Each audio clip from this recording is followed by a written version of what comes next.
नमस्कार दोस्तों। आइए आज थोड़ा हम सब्जेक्ट बदलते हैं। कई विषयों पर हमने बात की, आज मैं चाहता हूँ थोड़ा लिटरेचर पर बात करें। एक ऐसा यूरोपियन जो भारतीय साहित्य यानी हिंदी का पुरोधा हो गया यहाँ आकर, आज हम उन पर बात करते हैं। ये थे रेवरेंड फादर कामिल बुल्के।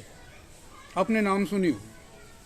मैं चाहता हूँ इनके बारे में लोग और अच्छी तरह से जानें। डॉक्टर कामिल बुल्के, उनकी मातृभूमि भारत नहीं थी, मगर उनके लिए भारत मातृभूमि से भी बढ़कर था। इनका जन्म बेल्जियम के पश्चिमी प्रांत लेंडर्स के रम्सकपेल गांव में हुआ था। इनके पिताजी का नाम एडोल्फ उल्के था और इनकी माताजी मारिया उल्के थी। वहाँ उन्होंने लुनेन यूनिवर्सिटी से लिस्बेगे में 1930s में इंजीनियरिंग में डिग्री ली, यानी स्नातक हुए, ग्रेजुएट हुए। और इसके बाद इन्होंने जेसुइट सेमिनरी से लैटिन भाषा में डिग्री हासिल की और इसके बाद ये ईसाई मिशनरीज के लिए काम करने की इनकी इच्छा थी। ये ब्रदर बने और ब्रदर बनने के बाद इन्हें भारत भेजा गया। डॉक्टर बुल्के ने कहा है कि धन्यवाद है कि मुझे भारत भेजा गया, और उससे भी ज़्यादा भारत को धन्यवाद है जिसने मुझे इतने प्यार से अपनाया। वो जो पहली बार भारत आए तो उन्हें दार्जिलिंग में सेंट जोसेफ कॉलेज में विज्ञान का अध्यापक नियुक्त किया गया। वहाँ काफ़ी दिनों तक पढ़ाते रहे। उसके बाद वो रांची आए। रांची में आने के बाद 1941 में उन्हें फादर की उपाधि मिली। उनका एक असल मिशन तो था ईसाई धर्म का प्रचार करना, मगर फादर बुल्के जरा भी सांप्रदायिक नहीं थे। उनका हृदय बहुत बड़ा था और उदार था।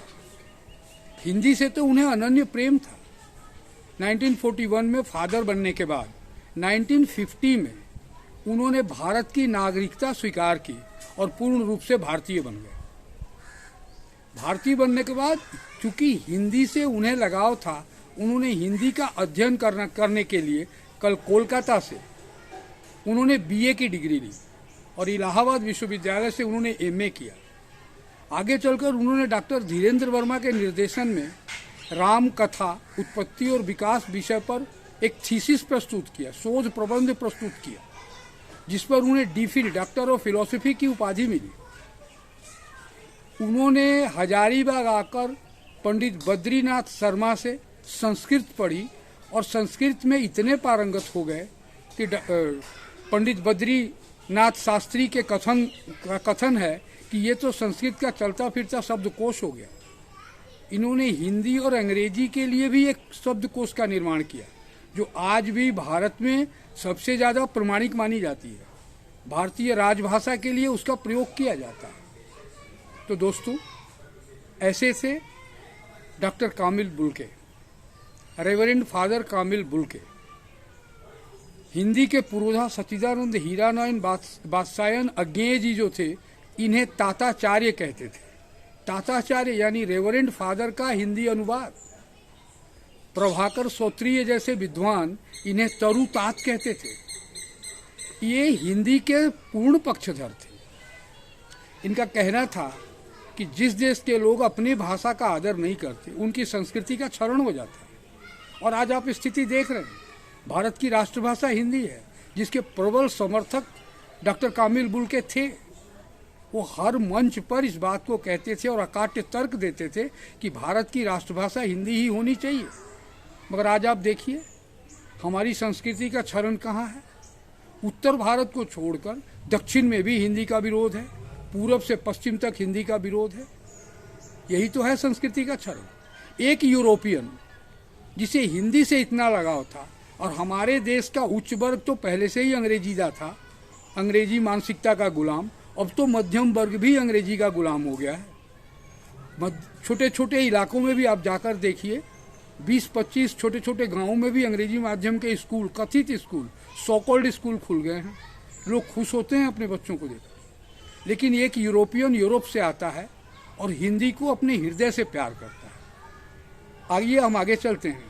1941 में जब उन्हें फादर की उपाधि मिली और 1950 में जब उन्होंने भारत की नागरिकता स्वीकार कर ली और भारतीय बन गए, इसके बाद उन्होंने रांची के सेंट जेवियर्स कॉलेज में 1950 से 1977 तक हिंदी और संस्कृत के एचओडी रहे, हेड ऑफ डिपार्टमेंट थे।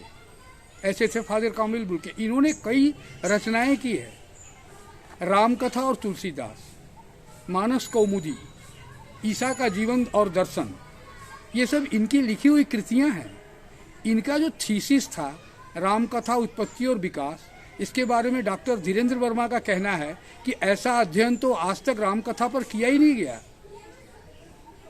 ऑस्ट्रेलिया के कैनबरा यूनिवर्सिटी के डॉक्टर रिचर्ड वाज ने इस थीसिस का अंग्रेजी में अनुवाद किया, जो आज यूरोप में भी देखी जाती है, वहां के ग्रंथागारों में लगी है। डॉक्टर कामिल बुल्के ने हिंदी के लिए कई काम किया। वो इलाहाबाद विश्वविद्यालय में जब थे तो परिमल नामक साहित्यिक संस्था के आजीवन सदस्य रहे। ये बिहार राष्ट्रीय परिषद पटना, नागरिक प्रचारिणी सभा वाराणसी और प्राच्य विद्या संस्थान बड़ौदा के आजीवन सदस्य रहे। ये कहते थे कि हिंदी ही हमारी जीवन रेखा है।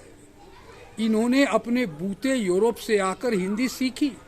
वैसे तो ये लैटिन के भी विद्वान थे और हिंदी से इनका प्रेम ऐसा था कि अगर कोई भारतीय इन्हें अंग्रेजी में पत्र लिखता तो सिद्धांततः ये उसका जवाब नहीं देते थे। इनका कहना था कि यदि तुम हिंदी जानते हो तो तुम क्यों अंग्रेजी में मुझे पत्र लिख रहे हो।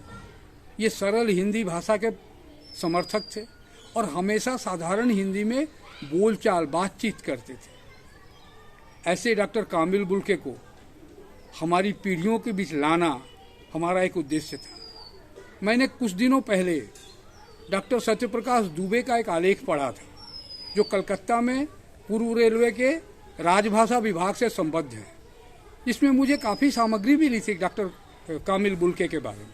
मैं आभार व्यक्त करता हूं दुबे जी को। और इन बातों के साथ आगे हम चलते हैं कि डॉक्टर कामिल बुल्के दिल्ली में उनके दाहिने पैर की उंगली में जब गैंग्रीन हुई, उस समय वे बाइबल का हिंदी अनुवाद कर रहे थे, मगर अफसोस ये काम अधूरा रह गया और 17 अगस्त 1982 को रेवरेंड फादर कामिल बुल्के हमारे बीच से चले गए।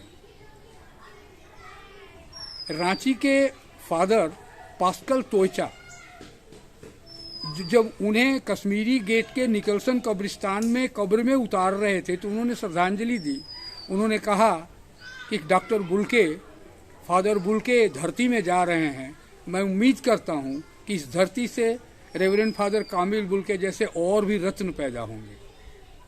आज आवश्यकता है, यदि हम हिंदी से प्यार करते हैं, भारतीयता से प्यार करते हैं, तो हमें कामिल बुल्के से सीख लेनी चाहिए और हमें अपनी पीढ़ियों के बीच फादर रेवरेंड कामिल बुल्के के बारे में ज़रूरत से ज़्यादा बताना चाहिए। मैं जानता हूँ मेरा ये वीडियो बहुत ज़्यादा लोकप्रिय नहीं होगा, मगर ये लीक से हटकर है। मैं उम्मीद करता हूँ आप इसे आगे बढ़ाएंगे और अगली पीढ़ियों के लिए रेवरेंड फादर कामिल बुल्के का प्रचार करेंगे। इन्हीं बातों के साथ आपके मंगल कामना करते हुए मैं आज आपसे विदा लेता हूँ। धन्यवाद।